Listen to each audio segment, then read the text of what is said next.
What's up? Hello, welcome back to another episode of my vlog. It's been a little bit, it's been 2 weeks actually, and that's because I spent some of the last 2 weeks down in San Diego visiting my friends and family. It had been far too long since I had seen my parents and my brother and my sister-in-law, and it was a much needed vacation from all of the grinding that I'm doing up here, but it also stirred up some weird emotions, and I'm going to talk about that today along with some health updates. If you don't know me, my name is Mike Lynn, and I'm a stage 4 metastatic melanoma patient who is currently in remission, actually about to be 6 months in remission, and that's kind of what I'm going to talk about today. It's that even though I'm 6 months out, or about to be 6 months out, the progress that I'm making maybe isn't as quick or as linear as I would like, and this trip did a good job of illuminating some of the elements that I could work on. One thing I talk about often as it relates to cancer diagnoses, but this could apply to other chronic illness or other stressful situations in your life, is that your situation is specifically unique due to you as a person, your environment, and whatever kind of diagnosis or stressful situation you're facing. So for me, as a stage 4 metastatic melanoma patient who's a 35-year-old dude living in San Luis Obispo with the life specifics that I have, what am I supposed to expect from a remission period when this is my second cancer diagnosis in 5 years? There's not a guide for it. So for me to have this kind of preconceived notion about what this remission is supposed to look like is maybe doing me a disservice, but I can only kind of work with my understanding of what cancer is, what remission is, and how I've been affected by it in the past. But just as I brought up the lack of humanistic information as it relates to a cancer diagnosis, there's even less about remission. I mean, there's not even clinical stuff about remission. It's kind of like, hey, you're clean for the moment, go enjoy life, when in reality there's a lot of physical side effects that are residual from cancer treatment. There is a ton of mental health fallout, and if you asked me what I thought remission was going to look like when I was diagnosed or in the middle of treatment, I would have said, man, I'm just going to rest for a year straight, I'm not going to do anything. And the reality is that I've done the exact opposite, and each day I wake up and I'm kind of just winging it, which is fine. Trust me, I'm grateful to be where I'm at, but it also might create pockets of instability where I've been looking for that kind of stability or anticipating that kind of stability, and maybe it's unrealistic for it to happen right now as I kind of rediscover who I am in remission, or I kind of create a plan that I'm willing to go along with. But at the same time, I've not been a planner before cancer, so I don't know why I would expect that to change after. And maybe I should temper my expectations, because that's kind of how my trip was affected. I had kind of just decided that my girlfriend and I were going to head down to San Diego, and we would just kind of throw together the itinerary as we went, which typically works out well, but we had a couple days where we stopped over in LA. When I got to San Diego, my housing and logistics were not exactly settled. My brother's house, where I usually stay, is being remodeled. My parents are both sick, so I didn't want to stay with them. We ended up staying at a buddy's house, but by the time I got through all of these upfront logistics, I was just tired.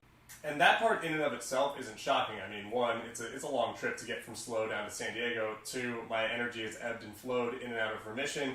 And three, it's like, I think that might represent a little bit of what my desires are. Maybe I viewed this as a vacation and I just wanted to, settle and breathe and not do anything. But for me, it was frustrating because I got down there and I wanted to show my girlfriend around San Diego a little more. I wanted to be active and hang out with my brother and my sister-in-law. And then my parents, my dad is going through his cancer treatment and my mom is dealing with some long COVID stuff.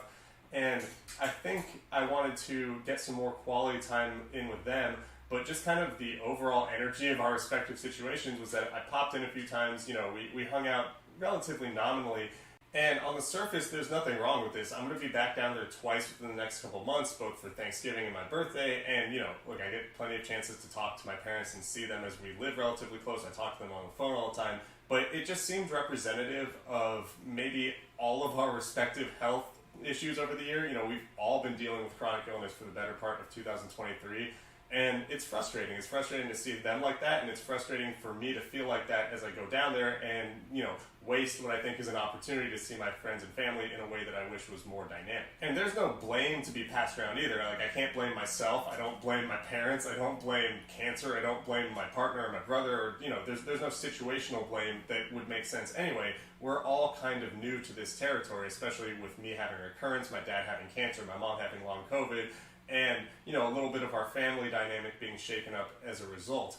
And so while we're flying blind, I think for me to create this heightened expectation of where I'm supposed to be 6 months into remission, I don't think that's healthy either. And maybe I need to at least get it out of my head for the moment. You know, I want to be able to point to something and be like, there, that's my goal. I want to be here in remission, but I haven't found it yet. So if I can't even create the goal, what's the point in trying to hold myself to some standard that doesn't exist? The irony is that if I wanted to pick out individual goals from different sectors of my life, such as work or my physical fitness or my relationships or, you know, even small pockets of my own mental health, I've been doing super well. But for some reason that is not registering to me as like where I want to be, and it's hard for me to articulate why I'm feeling this way, and maybe that's, you know, kind of the reason I'm addressing it in this vlog. It feels like I should have a better sense of where I'm at, but I just can't find it. And I think those of us who have gone through cancer, or those of us who have gone through super stressful situations, will understand this kind of like, you know, wanting to find a buoy, wanting to find some balance and not being able to, but also not being able to place our finger on what exactly is wrong. I think I need to give myself a little grace because I can point to certain things that aren't right or that would preclude me from being in a good spot mentally and actually physically. As I'm recording this, I am going to be going to my dermatologist in about an hour, and I'm going to get a freckle removed from my armpit that's been kind of worrying me. It's actually popped up, and you know, I don't think it's anything, but that's a little concerning. Similarly, I have this pain in my shoulder. I'm almost positive it's not related to cancer, but it's next to a freckle. Well, the next thing that's happening is there's a lymph node that's raised in my neck, which lymph nodes get raised all the time. This isn't something that should be a cause for concern, except if you're a cancer patient who's in remission. That's actually how I found my last recurrence. I'm going to go see my oncologist to figure out if that is threatening. So it's like these things compound a little bit. I mean, my hips, I'm going to go see an orthopedic specialist on Friday to kind of, you know, further the plan for what's going to go on with arthritic hips. And by the way, now in this mini rant, I've covered all of my medical updates, so we can kind of check that one off the list. That's what I said I was going to do at the beginning of this video. There you have it. I've got a lot of appointments to see how I'm doing physically, while at the same time I try and calibrate how I'm doing mentally surrounding this kind of whirlwind period where, like, yeah, it's 6 months out and I'd like to be kind of like trending like this, but it's been more like this, which I think if I zoom out is okay, but on a day-to-day basis it gets a little frustrating sometimes. And I've said the word frustrated a few times today, but as I'm saying it, maybe I should take it with a grain of salt, or, you know, use the relativity of my own situation to understand that being frustrated is not the end of the world. 6 months ago, I was a terrified patient in cancer treatment, and right now I'm a frustrated person in remission. So as long as I can point to that, I think that the arrow is still going up, and I need to accept that, you know, even if the progress isn't as fast as I want it to be, which I don't know where I want to be, so maybe this is the right speed, but even if right now I'm feeling a little lost, that's probably okay, that's probably natural.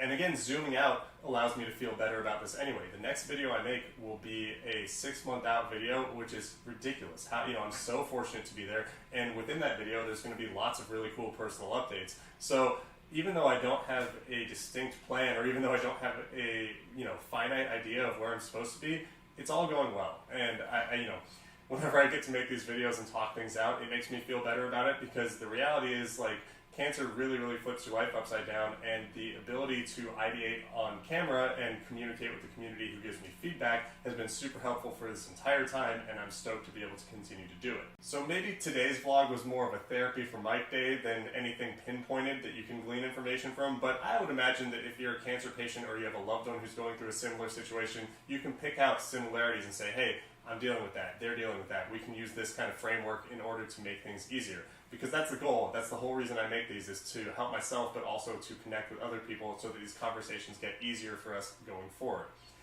With that in mind, I also want to thank you for spending your time on watching this video and my channel. I really appreciate it on an individual basis, but this is how we help the conversation grow. This is how we connect with more cancer patients and their loved ones to make the world a little less scary.